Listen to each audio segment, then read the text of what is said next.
Indonesia itu sebagai penghasil secara keseluruhan ya, itu penghasil rumput laut nomor 2 di dunia. Untuk semua jenis? Secara keseluruhan, baik itu rumput laut tropis maupun rumput laut yang subtropis. Tetapi kalau rumput laut yang tropis, kita nomor 1 di dunia. Kalau misalnya masyarakat mau melakukan budidaya rumput laut, itu susah nggak sih Pak? Dan kalau misalnya possible untuk dilakukan, apa saja yang harus dipersiapkan oleh masyarakat? Budidaya rumput laut itu tidak rumit. Tidak rumit ya Pak ya? Tidak rumit. Kenapa tuh Pak? Teknologinya tidak terlalu susah, sehingga masyarakat bisa mengerjakan. Masyarakat tanpa belajar yang jelimet, ya itu bisa berbudidaya rumput laut. Kalau budidaya ikan itu kan perlu tuh ngukur pH-nya berapa, salinitasnya berapa, temperaturnya berapa, gitu kan?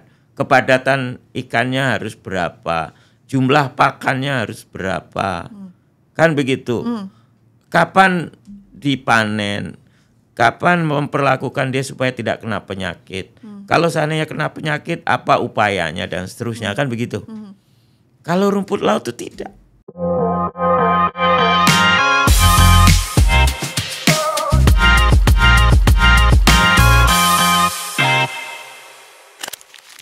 Halo sahabat Bahari, apa kabar? Ketemu lagi dengan saya Reni Arumsari dalam podcast Aqua, Ayo Kupas Aquaculture, persembahan Direktorat Jenderal Perikanan Budidaya. Podcast ini akan membahas sejumlah topik menarik, tentunya seputar perikanan budidaya. Selamat mendengarkan podcast Aqua.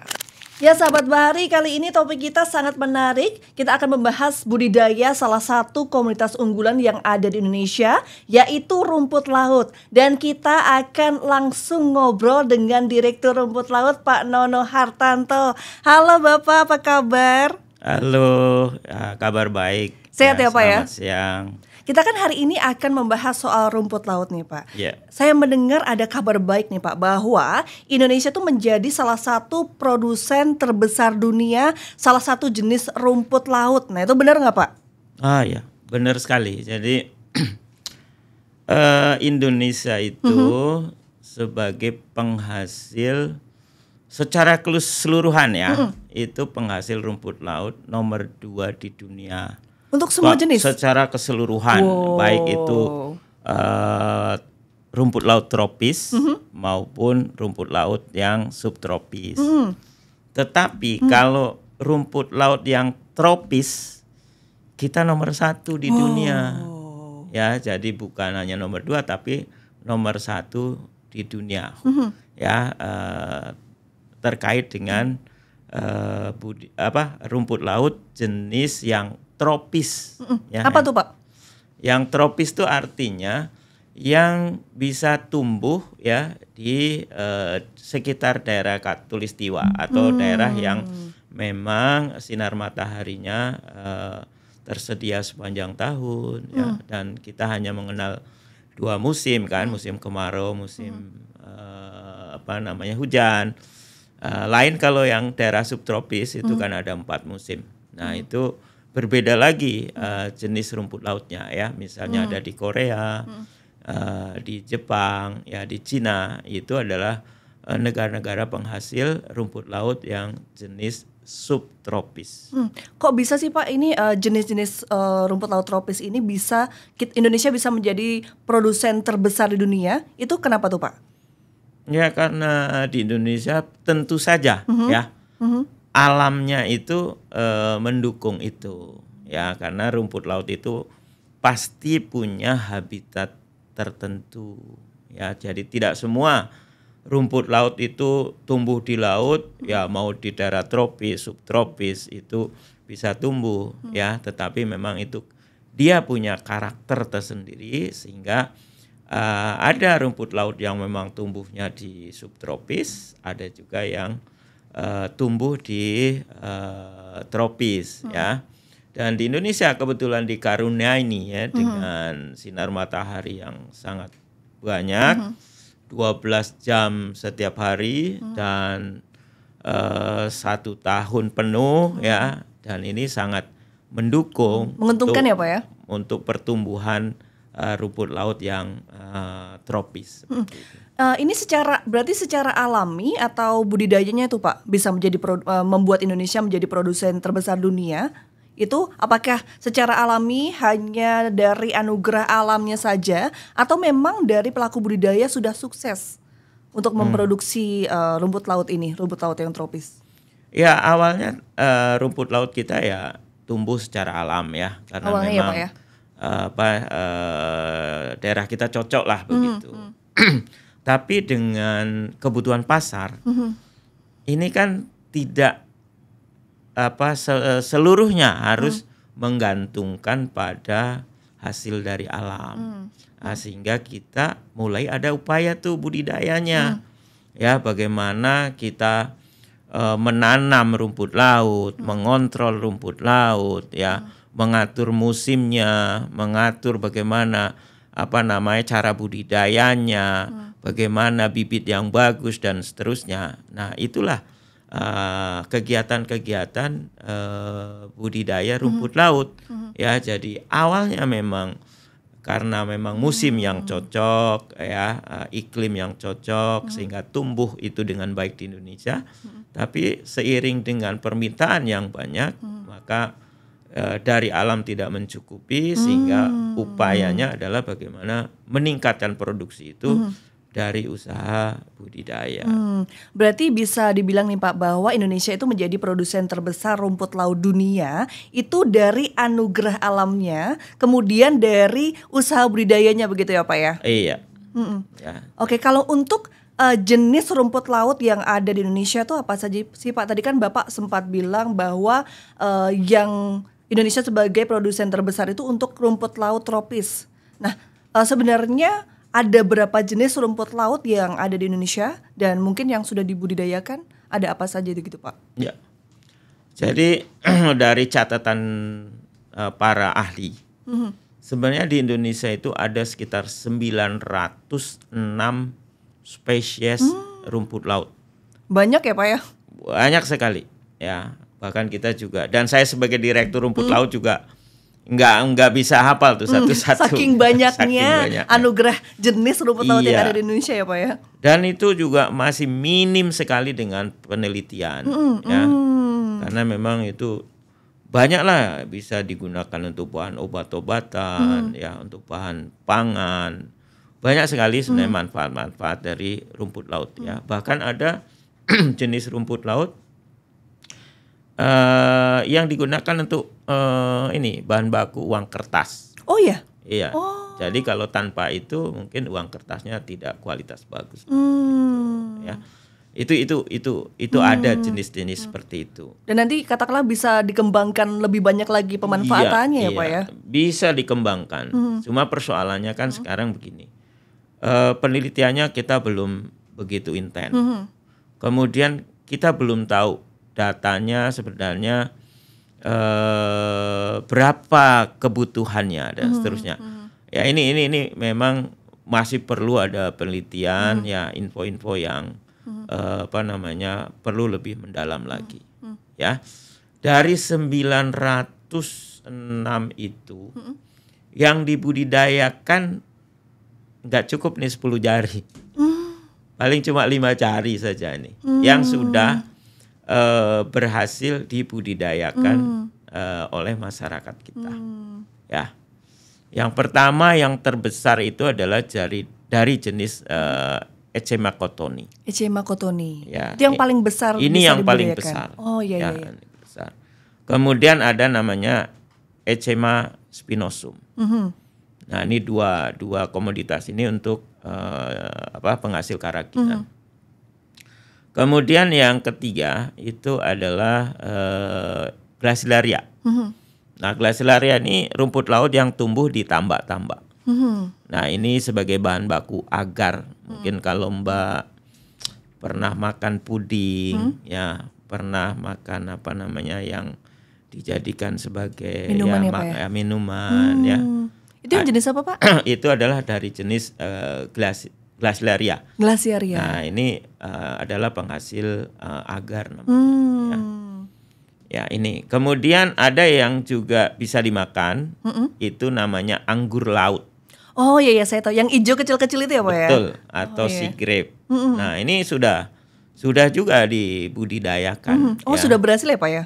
Sudah berhasil ditambah-tambah itu di daerah Takalar ya. Ini bahkan di Kerawang juga sudah ada yang membudidayakan dari jenis Colerpa namanya. Ya, seperti itu. Kemudian sekarang udah mulai lagi dirintis itu yang jenis ulva. Nah, ulva ini edible, artinya bisa dimakan juga langsung ya. Ini cita-citanya sih mungkin bisa sebagai pengganti nori. Kalau sekarang ini kita masih impor nori dari Korea, dari Jepang. Nanti ini si ulva ini bisa sebagai penghasil nori yang dibudidayakan di Indonesia atau dari jenis yang tropis tadi. Kalau nori itu kan dari subtropis ya. Jadi memang agak sedikit berbeda habitatnya ya. Kemudian ada satu lagi ya, kalau nggak salah itu terkait yang sargassum. Nah, sargassum juga tumbuh di Indonesia. Ini sangat potensial sebenarnya untuk bahan pupuk ya, untuk bahan pupuk tanaman. Nah, ini atau pupuk cair itu loh yang dikenal itu. Nah, ini juga sebenarnya sudah mulai ada yang membudidayakan walaupun belum begitu banyak ya. Jadi tadi saya sampaikan ya paling 5 banyak lah, sekali ya Pak ya. Ya 5 lah yang sudah bisa dikultivasi oleh masyarakat kita. Kalau dari tadi kan banyak sekali nih jenis rumput laut yang ada di Indonesia dan juga yang sudah dibudidayakan di Indonesia. Nah, kalau dari nilai ekonomi dan demand-nya sendiri seperti apa tuh Pak saat ini rumput laut Indonesia ini? Ya, jadi yang terbesar memang adalah dari jenis kotoni.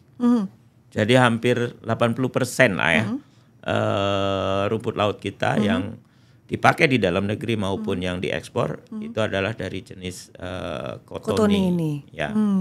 Kemudian yang nomor 2 itu dari jenis spinosum, ya. Tapi itu mungkin sekitar 10% lah. Gitu. Kemudian yang berikutnya itu dari jenis Glaciaria, ya. Ini juga sekitar ya 7-10% lah produksi kita. Ya. Yang lainnya ada tapi sedikit-sedikit. Ya. Ini yang katakanlah yang memiliki nilai ekonomi dan demand tinggi. Iya. Dan itu apakah sekarang sudah terpenuhi atau seperti apa tuh Pak? Sekarang belum sepenuhnya terpenuhi. Ya, ekspor kita masih berjalan dengan baik ya. Bahkan kalau kita ngelihat demand-nya sampai tahun 2030 kita masih ada gap kekurangan cukup banyak antara kebutuhan dengan produksi ya. Berarti bisa dikatakan demand-nya tinggi sekali tapi sampai saat ini belum terpenuhi begitu ya Pak ya? Iya. Oh, berarti kalau boleh saya katakan berarti potensi untuk bisnis budidaya ini masih sangat tinggi begitu ya Pak ya? Sangat tinggi. Apalagi sekarang kita ada kebijakan ya hilirisasi. Gimana tuh Pak? Kita berharap dari hulu ke hilir rumput laut ini ada di Indonesia. Artinya untuk kebutuhan bahan baku pengolahan yang ada di Indonesia ini juga masih terbuka luas ya pemenuhannya begitu dari budidaya lah begitu. Kalau Pak Nono melihat potensi budidaya rumput laut Indonesia ini seperti apa Pak? Menjanjikankah dan seperti apa tuh Pak? Ini sangat menjanjikan ya. Kalau kita ngelihat di hilirnya ya, ini produk akhirnya itu sangat banyak macamnya. Ya, sangat banyak macamnya. Jadi ini ada terbagi 2 secara garis besar. Yaitu untuk pangan dan untuk non pangan. Ini yang kita harus kita belah dulu jadi dua besar ini. Ya, untuk pangan ini terutama untuk bahan-bahan hidrokoloid misalnya ya, untuk pencampur bahan pangan misalnya di es krim ya, kemudian juga pengental-pengental yang lain. Ya, ini masih butuh rumput laut yang cukup banyak. Kemudian ada produk yang lain ya, seperti obat-obatan ya, kemudian juga obat-obatan, kemudian juga bahan kimia lain seperti untuk pencampur cat ya. Kemudian juga untuk pencampur pakan sapi ya, supaya jadi kalau peternakan sapi di Australia itu kan menghasilkan kotoran yang cukup banyak. Nah, kotorannya itu kan menghasilkan gas metan yang sangat tinggi, dan itu akan menimbulkan efek terhadap panas bumi toh, penyumbang panas bumi. Nah, bagaimana supaya mereduce metan itu, salah satu upayanya adalah pakannya dicampur dengan rumput laut. Berarti dengan kata lain pemanfaatannya ini luas sekali ya Pak, dari makanan bisa kosmetik, bisa pupuk, bisa sampai untuk katakanlah pengurai polutan gitu, bisa juga ya Pak ya? Bisa. Bahkan nanti untuk konstruksi ini juga ada di Jerman itu sudah ada penelitian brick itu batu bata itu terbuat dari bahan rumput laut. Ya, jadi luas sekali luas sekali penggunaannya. Ya. Ini dari sisi masa depan demand-nya. Artinya masih terbuka luas. Ya. Kemudian kita tarik ke belakang dari sisi potensinya. Nah, kita ini punya lahan yang sangat luas. Ya. Dari 12 juta hektar potensi budidaya laut, katakanlah 10% saja ya, ini untuk budidaya rumput laut. Jadi hitungannya sekitar 1,5 juta hektar lahan yang bisa digunakan untuk budidaya rumput laut. Nah, kita sekarang itu baru memanfaatkan sekitar 170.000 hektar. Artinya kita tuh masih ya 10%, 11% dari potensi yang ada. Jadi dari sisi potensi itu sangat luar biasa lah menurut saya. Ya. Kemudian satu potensi yang karunia dari Tuhan ya kepada kita, itu sinar matahari. Sinar matahari itu bersinar di tempat kita tuh 12 jam ya dalam satu harinya, dan itu nggak pernah putus ya, sepanjang tahun selalu ada. Nah, sinar matahari ini diperlukan untuk fotosintesis karena rumput laut itu kan dari jenis tumbuhan, dan ini tidak semua negara punya potensi ini. Begitu. Anugerah alamnya begitu luar biasa ya Pak ya. Kemudian juga temperatur. Temperatur air kita kan hangat ya. 28 derajat. Ini juga satu potensi yang tidak dimiliki oleh negara-negara lain. Karena begitu air sebenarnya hangat, maka metabolisme dari tumbuhan itu bisa berjalan lebih bagus. Gitu. Jadi potensi-potensi baik itu yang sifatnya alam ya maupun fisika, kimia itu sangat mendukung untuk kegiatan budidaya rumput laut. Kan potensinya berarti luar biasa nih Pak, dan demand-nya juga masih sangat tinggi, bahkan tidak tercukupi saat ini. Nah, kalau misalnya masyarakat mau melakukan budidaya rumput laut, itu susah nggak sih Pak? Dan kalau misalnya possible untuk dilakukan, apa saja yang harus dipersiapkan oleh masyarakat? Pertanyaan bagus nih Mbak. Ya, jadi budidaya rumput laut itu tidak rumit. Tidak rumit ya Pak ya? Tidak rumit. Kenapa tuh Pak? Teknologinya tidak terlalu susah. Sehingga masyarakat bisa mengerjakan. Masyarakat tanpa belajar yang jelimet, ya itu bisa berbudidaya rumput laut. Karena didukung alamnya yang sudah sangat mendukung itu tadi ya Pak ya? Iya, selain alam, juga metodenya. Ya, kalau misalnya kita budidaya ikan ini, kalau budidaya ikan itu kan perlu tuh ngukur pH-nya berapa, salinitasnya berapa, temperaturnya berapa, gitu kan? Kepadatan ikannya harus berapa, jumlah pakannya harus berapa, kan begitu. Kapan dipanen, kapan memperlakukan dia supaya tidak kena penyakit. Kalau seandainya kena penyakit, apa upayanya dan seterusnya, kan begitu. Kalau rumput laut itu tidak. Rumput laut itu ambil bibit, diikat, dibentangkan di laut, ya udah. Gitu aja Pak? Tidak dikasih pupuk. Nah, cuma perlu ada kerajinan sedikit, itu perlu digoyang. Kalau perairannya lagi arusnya atau ombaknya lagi kurang. Karena kalau tidak digoyang, ya itu ada butiran-butiran lumpur nempel Pak? yang nempel. Nah, betul. Itu akan mengganggu pertumbuhan dari rumput laut ini? Itu dia. Oh, begitu. Jadi dia akan menghalangi fotosintesa dan dia akan bisa mengganggu pertumbuhan. Itu saja.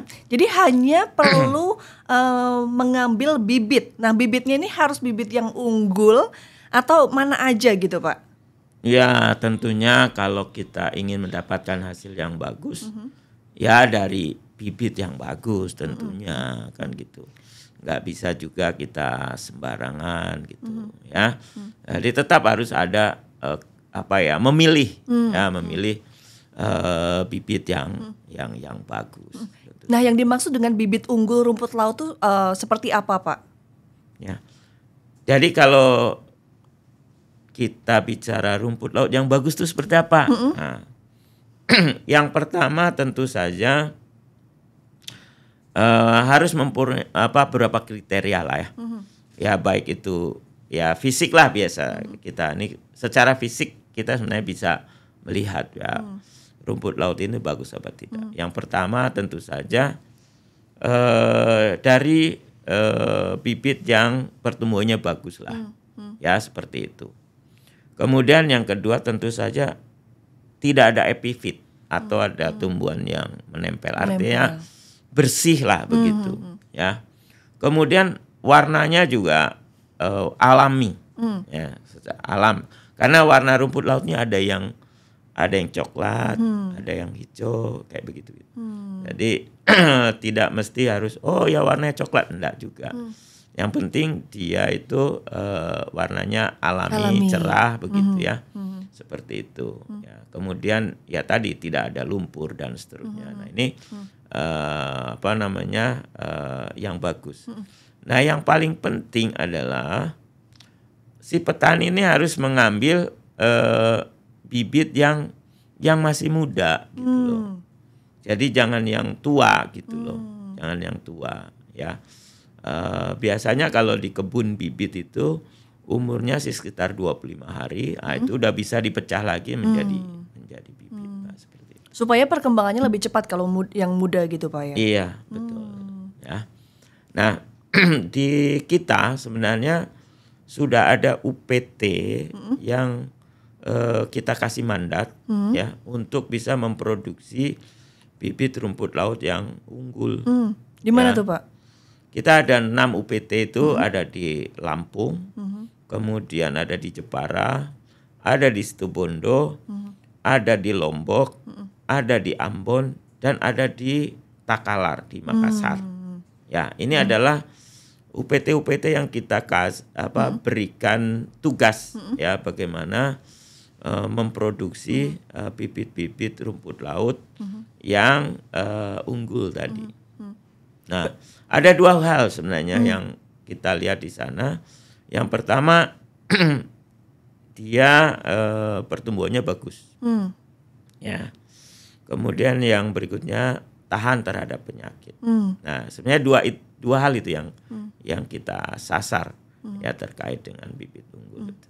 Berarti kalau masyarakat mau mengambil bibit unggul itu tinggal ke UPT begitu ya Pak? Ada syarat-syaratnya nggak Pak? Oh ya, jadi masyarakat itu bisa mendapatkan bibit unggul itu bisa melalui skema bantuan ya yang diberikan oleh DJPB kepada masyarakat. Nah, nanti memang eksekutornya atau pelaksananya memang oleh UPT-UPT. Ya, oleh UPT-UPT. Jadi kelompok bisa mengajukan permintaan bantuan bibit kepada UPT-UPT. Ya, seperti itu. Nah, tapi saya ingin mengatakan begini. UPT kita cuma 6. Keperluan bibit itu banyak. Nah, maka saya sebenarnya berkeinginan ada kolaborasi ya antara pemerintah pusat dalam hal ini UPT dengan pemerintah daerah dalam hal ini dinas-dinas perikanan. Kemudian satu lagi dengan swasta. Apa yang perlu kita kolaborasikan adalah bagaimana membuat kebun bibit rumput laut di daerahnya masing-masing atau di sentra-sentra budidaya. Ya. Karena permintaannya sangat tinggi ya Pak ya. Betul. Jadi misalnya di Pemda-Pemda atau kabupaten kota itu mereka sudah punya kebun bibit rumput laut. Nah, nanti bibit asalnya, bibit unggulnya itu berasal dari UPT kita. UPT. Nah, bibit unggul ini nanti akan dikembangkan di kebun bibitnya Pemda-Pemda tersebut. Nah, nanti pembudidaya bisa mendapatkan bibit dari kebun bibit yang dikembangkan oleh pemerintah daerah. Luar biasa. Supaya nanti katakanlah jumlahnya bibit yang unggul ini meningkat dan masyarakat juga lebih mudah ya Pak untuk mendapatkan bibit unggul ini. Iya. Jadi dari sisi jumlah itu bisa terpenuhi. Kemudian dari sisi kualitas ya ini juga bisa terpenuhi. Karena apa? Nanti juga kalau mendapatkan bibitnya lokasinya tidak terlalu jauh, tentu saja kan menjadi sehat. Betul. Ya, menjadi sehat ya bibitnya. Kemudian satu lagi yang skemanya yang lain adalah swasta. Ada beberapa pihak swasta yang memang sudah jalan. Ini menjalankan skema ini. Jadi di swasta itu dia menyediakan kebun bibit. Ya, kebun bibit. Kemudian bibitnya berasal dari UPT awalnya ya. Nah, itu bisa berasal dari UPT. Kemudian bibit yang berkembang di kebun bibit itu didistribusikan kepada pembudidaya binaannya, ya. Atau kalau dia punya inti, ya dikembangkan di inti. Kemudian kalau dia punya plasma, didistribusikan ke plasmanya. Berarti terbuka ya Pak kalau misalnya ada pelaku budidaya atau pengusaha atau bahkan pemerintah daerah yang mau bekerja sama dengan pemerintah pusat atau KKP untuk mengembangkan bibit-bibit unggul ini, terbuka sekali ya Pak KKP ya Pak? Sangat terbuka. Bahkan saya selalu menganjurkan. Saya sampaikan kepada Pemda kalau pengelolanya dalam hal ini pegawainya sudah ada. Kemudian sarananya sudah ada, tinggal ya WA saya, telepon saya, Pak, saya sudah siap. Maka bibit ini akan meluncur ke sana, ya seperti itu. Nah, sebenarnya bibit yang kita berikan itu tidak banyak, Mbak. Jadi beberapa contoh yang sudah kita berikan, dia hanya membawa misalnya 10 kilo, 5 kilo, ya. Tapi ini dari bibit dengan generasi yang masih rendah, ya generasi awal. Nah nanti akan dikembangkan di sana. Ya salah satu ada pihak swasta yang sudah melakukan ini. Itu kita kasih bibit 5 kilo. Dalam waktu 3 bulan dia sudah berkembang menjadi sekitar 150 kilo. Kemudian nanti dalam waktu 6 bulan dia udah bisa sampai 1,5 ton. Ya. Kemudian dalam waktu 7-8 bulan dia sudah bisa punya kebun bibit rumput laut sekitar 3 hektar. Nah, sebenarnya begitu kita punya kebun bibit rumput laut 3 hektar itu, dia sudah bisa menghasilkan sekitar 3 tonan lah bibit. Nah, 3 ton ini kan bisa mensuplai ya kebun bibit pembudidaya yang ada di situ. Akan sangat membantu ya Pak ya untuk meningkatkan produksi rumput laut Indonesia ini ya Pak ya. Karena ya saya mengatakan bahwa pemerintah ini kan ada keterbatasan. Ya, pertama keterbatasan SDM. Ya, kami juga sangat terbatas. Kalau kami memberikan bantuan sekian ton. Ya, kami kan perlu SDM yang banyak untuk bisa memproduksi bibit itu kan. Ya, kemudian juga tentu saja anggaran ya.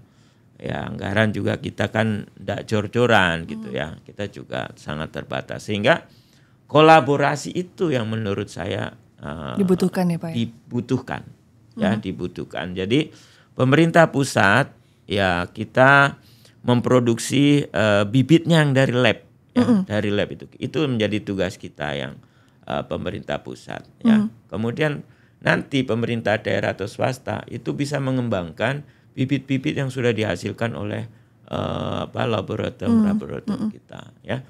Kalau udah itu jalan bagus, insya Allah ya pemenuhan ya bibit itu bisa terjadi ya Pak ya. Nah, kalau dari misalnya masyarakat atau pelaku budidaya sudah memperoleh bibit unggul, dari bibit unggul sampai bisa dipanen itu biasanya berapa lama tuh Pak? Kalau terkait bibit unggul berapa lama panennya gitu, sebenarnya sama saja sih ya antara bibit yang selama ini ya, katakanlah bibit yang lokal ya yang selama ini mereka pakai. Sebenarnya kalau dari sisi lama panennya itu hampir sama ya. Cuma yang membedakan adalah pertumbuhannya.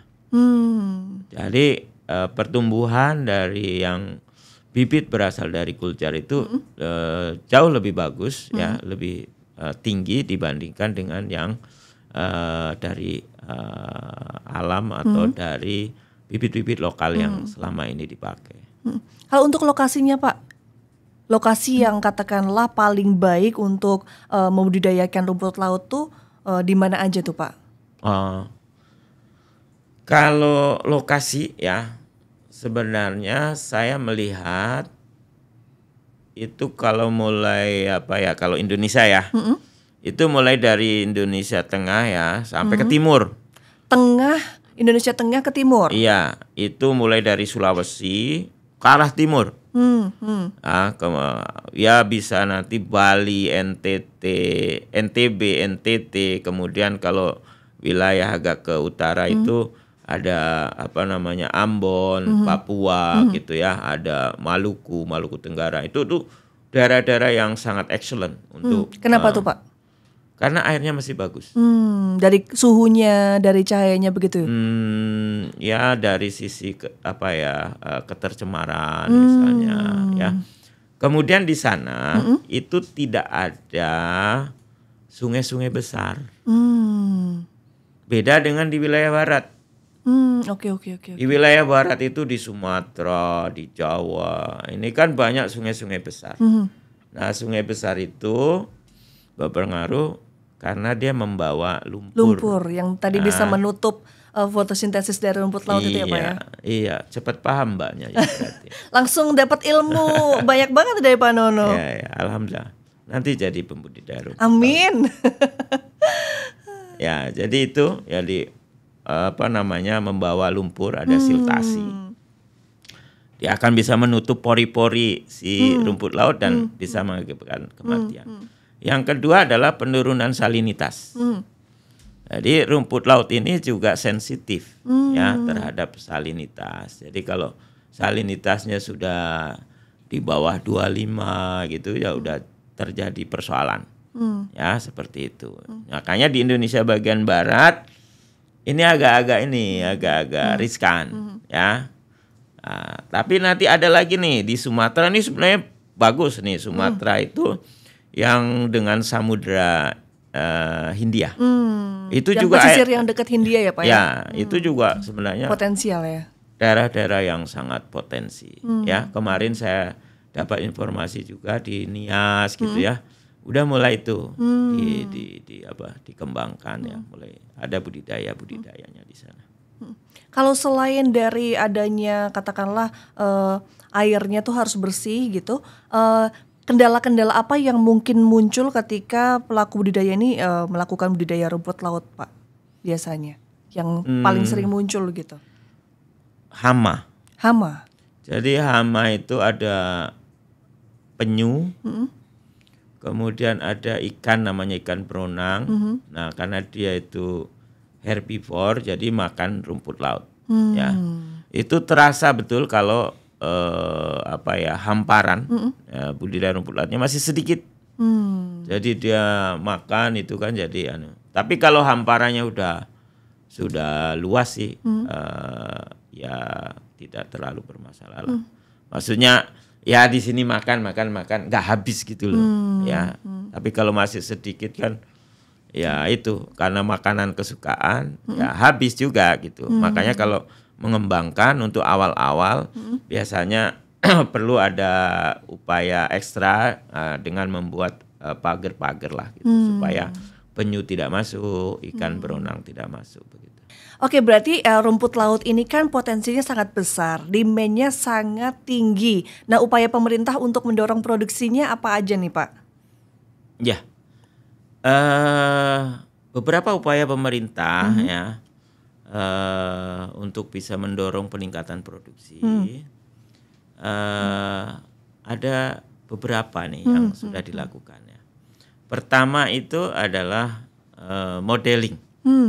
Ya, jadi pemerintah itu membangun modeling dengan luasan sekitar 50 hektar, kemudian intervensinya tuh hulu sampai ke hilir ya. Artinya dari menyediakan bibitnya, kemudian di on farmnya sendiri, ya, kemudian nanti di akhir bagaimana supaya kualitas rumput laut itu bagus. Nah itu dikerjakan di modeling, termasuk pengelolanya. Nah pengelolanya itu kita minta dari koperasi untuk bisa mengayomi lah katakanlah begitu untuk kegiatan pembudidaya di modeling tersebut ya. Itu yang pertama ya. Kemudian yang kedua, bagaimana kita meningkatkan produksi ya di kampung-kampung perikanan budidaya rumput laut. Nah, kita sudah menetapkan ada sebanyak 41 kampung perikanan budidaya rumput laut.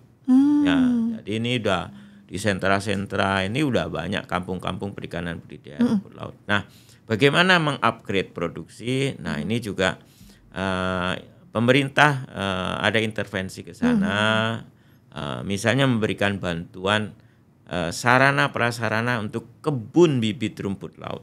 Ya, bagaimana kebun bibit rumput laut itu bisa berkembang ya di sentra atau di kampung perikanan budidaya. Ya. Di kampung perikanan budidaya ini ada apa nih Pak?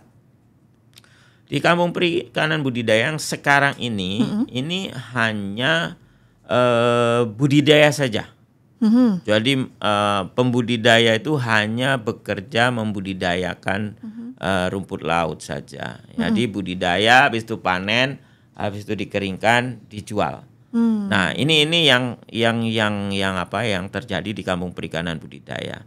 Tapi mereka masih perlu ada sentuhan dari kita. Misalnya itu bagaimana mereka mendapatkan bibit unggul, ya, karena produktivitas mereka itu masih rendah, ya, misalnya cuma sekitar 7-8 ton per hektar, kan gitu. Nah kalau kita di modeling kan bisa sampai 18 ton per hektar gitu. Nah, itu intervensi-intervensi yang bisa meningkatkan produksi di kampung perikanan budidaya ya. Jadi harapannya ketersediaan bibit ini di kampung perikanan budidaya bisa terpenuhi kan begitu. Nah, itu yang pertama ya intervensi kita. Yang kedua juga ada bantuan bibitnya langsung. Nah, bibitnya itu dari pemerintah ya itu mendistribusikan bibit unggul ke kampung perikanan budidaya. Nah, harapannya dengan intervensi itu ini bisa meningkatkan produksi tentu saja seperti itu. Kalau misalnya ada masyarakat yang katakanlah baru tertarik nih, misalnya setelah melihat atau menonton podcast ini tertarik gitu Pak, tapi benar-benar belum punya pemahaman soal budidaya rumput laut. Ada nggak sih Pak modeling atau apa gitu yang bisa didatangi oleh masyarakat supaya bisa belajar dari awal sampai akhir nih Pak untuk melakukan budidaya? Oke. Saya tadi katakan bahwa budidaya rumput laut itu tidak terlalu susah.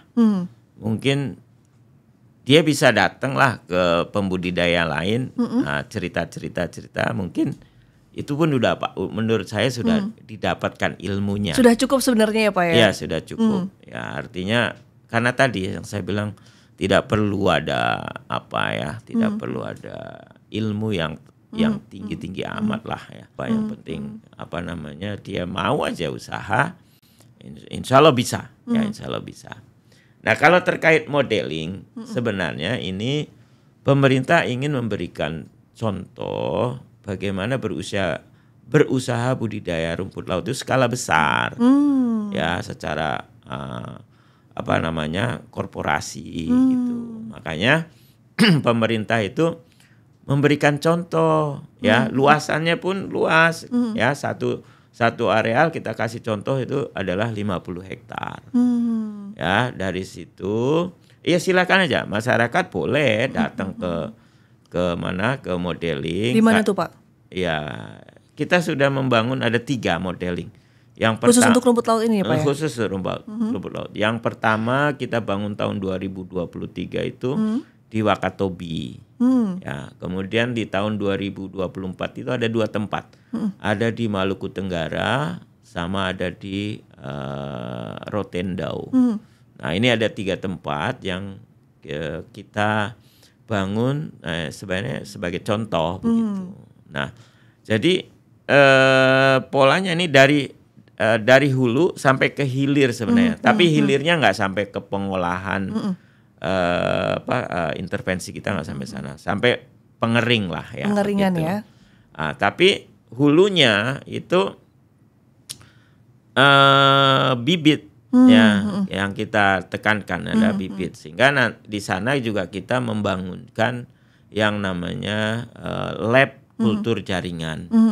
Ya, jadi yang tadi saya sampaikan ke Mbak bahwa kita punya 6 UPT yang produksi bibit unggul. Nah, itu ya yang kuljar.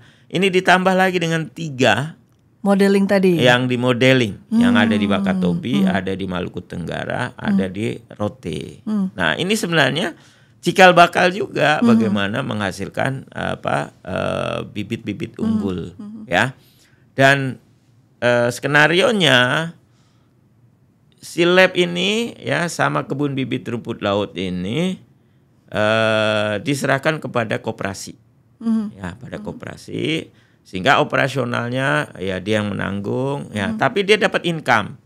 Income-nya dari mana? Dari jualan planlet ya. Organisme yang kecil dari rumput laut itu namanya planlet. Nah, planlet itu adalah yang pertama sekali dia bisa dipelihara atau sudah mampu hidup di laut lah begitu ya. Tapi itu juga masih membutuhkan waktu sekitar 6 bulan lagi baru bisa dipecah menjadi bibit-bibit yang baru begitu. Nah, di hulunya begitu ya. Kita juga memberikan lab kuljar. Nah, ini oleh koperasi. Nah, koperasi itu bertugas nanti membibitkan Nah, bibit ini akan didistribusikan kepada kelompok-kelompok yang ada di modeling dan juga bisa di masyarakat di sekitarnya. Ya, harapan kita memang modeling ini bisa memberikan dampak kepada masyarakat sekitarnya. Berarti pemerintah bisa dibilang serius sekali ya supaya mendukung Indonesia ini bisa menjadi produsen terbesar dunia. Ini kan masih untuk spesies tertentu, tapi harapannya bisa untuk semua spesies menjadi produsen terbesar Indonesia ya Pak ya? Iya. Terakhir nih Pak, harapan seorang Pak Nono Hartanto, Direktur Rumput Laut untuk budidaya rumput laut Indonesia ke depannya. Ya, untuk bisa meningkatkan produksi rumput laut itu tidak bisa dikerjakan oleh Direktorat Jenderal Perikanan sendirian. Jadi ini harus ada kerjasama atau kerja bareng lah ya antara pemerintah pusat, pemerintah daerah, pembudidaya dan juga dari swasta. Ya, nah perannya bisa masing-masing. Ya, pemerintah pusat tadi, bagaimana kita menyiapkan bibit-bibit yang unggul. Kemudian pemerintah daerah, bagaimana ini sebagai kepanjangan tangan dari pemerintah pusat untuk bisa memelihara bibit-bibit yang sudah dihasilkan oleh unit-unit UPT kita, kan begitu.